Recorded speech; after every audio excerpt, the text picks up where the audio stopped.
Alright, I promise I'm gonna make this one quick because my phone's overheating in the sun, and I'm in my car because I don't want to disturb my daughter taking a nap. So the Z Fold 8 Ultra, how different is it from the Z Fold 7, even the Z Fold 6? So in person, I went to the store. You can check out my other videos. It's gonna be at the top right. I checked out the Z Fold 8 Ultra, Z Fold 8 Wide, and I made a whole review for the Wide. I didn't really look at this Ultra that much, and the reason is because it's really similar to the Z Fold 7. Like, legitimately, I think I can make a review on the Z Fold 8 Ultra just based on how it looks and what I know, what I can project it to perform like in terms of like the battery life and performance and stuff like that.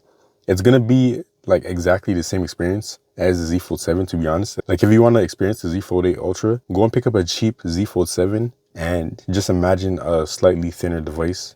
It's the same weight as the Z Fold 7, so it's not a difference in that regard, but it's slightly thinner and a lot thinner than the Z Fold 6. But just imagine it, pick up one of those phones and, you know, play around with it. It's going to be the exact same experience. Not much has changed other than battery size, the charging speed, the ultra wide camera. Those three things are the major changes in my opinion. Yes, we do have an anti-glare coating on the inside screen, but like I mentioned in previous videos, I did not see that, or I did not experience that in the store. Like, it really looks the same in terms of the glare that I experienced on my Z Fold 7. So that is something that is not worth upgrading for. And if it really is just a screen protector, like, you can buy a matte screen protector, you can buy an anti-glare screen protector secondhand. I know, like, people don't want to do that because durability and all that stuff, but at this point in time, I think you can replace your foldable phone screen protector and not have major issues. But do it at your own risk. Don't take this as financial advice. In that regard, it's very similar to the Z Fold 7. Like, this might as well be a Z Fold 8. I should just color it with that new burgundy color or whatever, or the new dark green color. I should just get a marker and color it because it literally is this phone, but not exactly.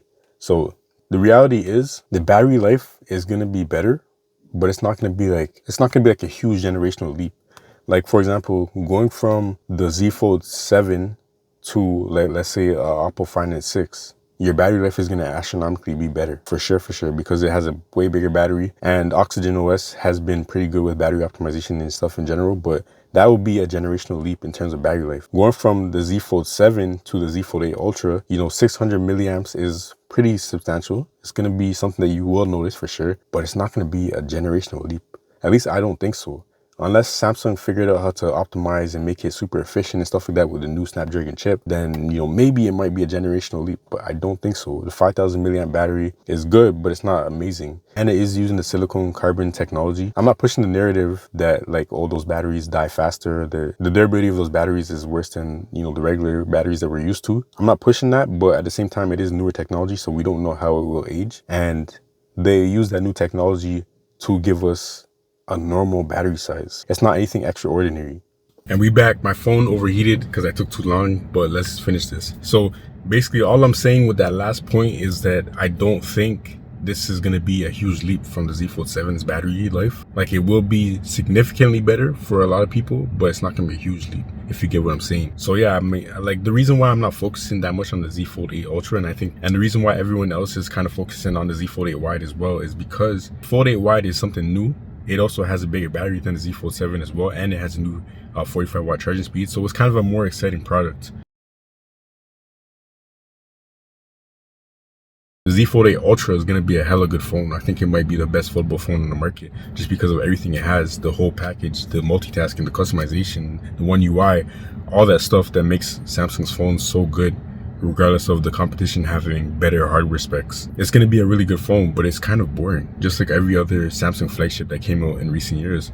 S26 Ultra, great phone. I love that phone. Privacy display is amazing. Thinner body, light phone, but still flagship cameras, flagship performance, battery life is good, but it's a hella boring phone, especially because they took the Bluetooth S Pen and stuff like that. I know most people don't care about that, but it is kind of a boring phone that looks like the last year's phone, just slightly different. Z Fold 8 Ultra, boring phone, looks like last year's phone, slightly different, and like very minimally different on the outside. Like, you pick it up, a lot of people probably won't even be able to tell the difference if they didn't know the colors and stuff like that.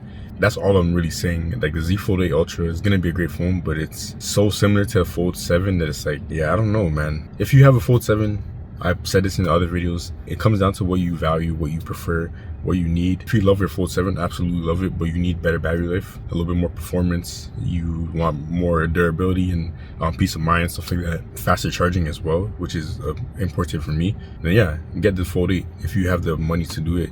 It's not going to hit your pockets too heavy or whatever. It's not going to be too hard for you. I think it will be worth it if you care about those upgrades, but you love your Fold 7. If you're somebody who loves your Fold 7, but like you don't want to spend more money than you have to, all that stuff, yeah, of course you don't buy it. But yeah, so the Z Fold 8 Ultra, cool phone, amazing phone probably. We'll see in the real world, but it's also really boring. It also does not change too much from the Z Fold 7. It doesn't give anything really new other than the ultra wide camera. When companies put out bigger batteries and stuff like that, brighter screens, faster performance, in my eyes, in my opinion, that's not really anything new. You're not really changing the game. You're not really innovating. Even like the other manufacturers, their phones are thin. Honestly, the foldable phones are not even thinner than Samsung's foldable phones right now, but they're really thin. They have pretty decent cameras and stuff like that, bigger batteries. But those things in my eyes are not really anything new. It's not really changing the game. Changing the form factor is kind of changing the game. Like what Huawei is doing with their Pura X and Pura X Max line, yeah, that's changing the game. That's different. And of course, we had wide folds, like the original Pixel Fold, the Oppo Find N1, Find N2. We had those before. Surface Duo is honestly, Surface Duo 2 changed the game. Surface Duo changed the game. It was a dual screen phone. That was tough. I know there was other dual screen things going on, like LG V60 with the case and the other LG phones with the case that had the dual screen. Those things changed the game.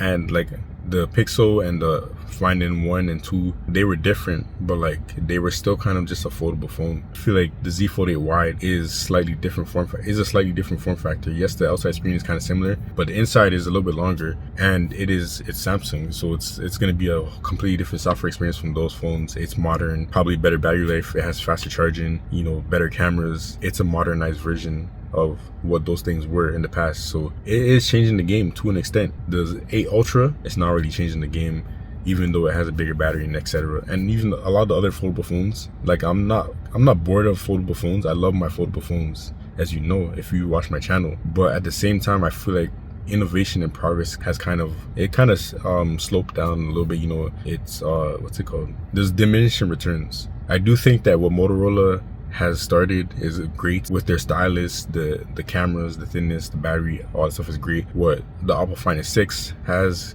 going on is amazing with the AI pen, really cool. The Honor Magic V6 is also nice. All these foldable phones are great. I'm not saying they're not. I do think they're pushing the envelope a little bit in terms of giving us maxed out specs. But in terms of bringing something completely new to the table, they're not really doing that. So we'll have to see how this wide fold thing develops over the years, over the next couple of years, and what Apple drops, what Google drops. And then you already know the Chinese manufacturers are gonna clap back with their own wide folds very soon.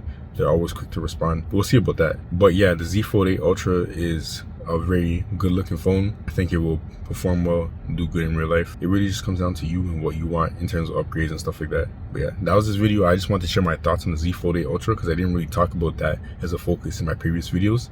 And definitely stay tuned, subscribe, because I will have a full review for that in the future when I get my hands on it. The Z Fold 8 Wide is the one I ordered, so that will be my personal daily driver. At least, you know, we'll see. If it performs well, then yeah, it will be my daily driver for the long term. But I may switch, who knows? So stay tuned for future videos. A lot of foldable phone content coming on the way. So yeah, we out. Peace. Yo, my mic wasn't even connected, bro. Hopefully the audio sounds good. What is going on today? Holy. But hopefully you guys enjoyed the video and enjoyed me yapping a little bit. This is crazy, but we still grinding. We still putting out the videos. Let's go.